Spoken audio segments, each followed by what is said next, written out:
గత 5 ఏళ్లలో వైసీపీ ప్రభుత్వం మూడు ముక్కలాటతో అమరావతిని నిర్వీర్యం చేసింది. కూటమి ప్రభుత్వం ఏర్పడిన తర్వాత పలు కమిటీలు వేసి నివేదికల ఆధారంగా ముందుకు వెళ్తున్నాం. 11,467 కోట్ల విలువైన పనులకు టెండర్లు పిలిచేందుకు అథారిటీ సమావేశంలో నిర్ణయం. 360 కిలోమీటర్ల ట్రంక్ రోడ్లకు 2,498 కోట్లతో కొన్ని రోడ్లకు పనుల ప్రారంభానికి ఆమోదం.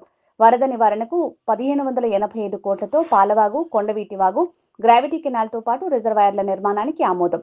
Gazetted, non gazetted class 4 all India service అధికారుల భవనాల పనులకు 3,523 కోట్లతో చేపట్టేందుకు అథారిటీ ఆమోదం. రైతులకు ఇచ్చిన రిటర్నబుల్ లేఅవుట్లలో రోడ్లు, మౌలిక వసతుల కల్పనకు 3,859 కోట్లకు అనుమతి. ఆయా పనులకు వెంటనే టెండర్లు పిలిచి జనవరి నుంచి పనులు ప్రారంభిస్తామని నారాయణ అన్నారు. 15 లోపల వాటి యొక్క డిజైన్స్ని సంబంధించిన ఎస్టిమేషన్స్ ఇస్తామన్నారు.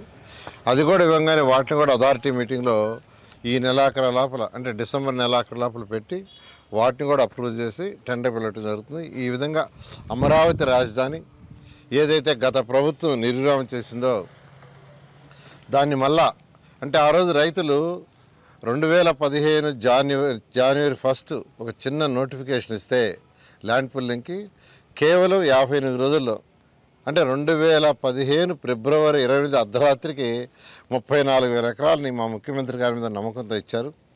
ఆ రోజు రైతులు ఎంతో హోప్తో ఇచ్చారు, ఒక మంచి రాజధాని వస్తుంది, మా యొక్క భూముల విలువ కూడా పెరుగుతుందని. కానీ బాధలు పడ్డారు, వాళ్ళు ధర్నాలు చేశారు, వాళ్ళని కొట్టడం జరిగింది, పోలీస్ స్టేషన్ తీసుకుపోయారు, ఆడవాళ్ళని హింసించారు.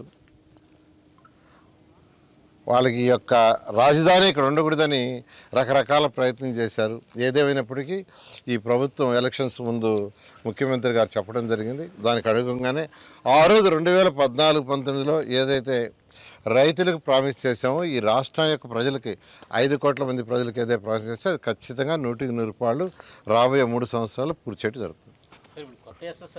దాదాపు 17% నుంచి ఒక 30% పడుతుందండి. అది యాక్చువల్గా ఎస్ఎస్ఆర్ రేట్ల ప్రకారం ఇవ్వబోతుంది. అదేవి మన సపరేట్ చేసేదేం లేదు.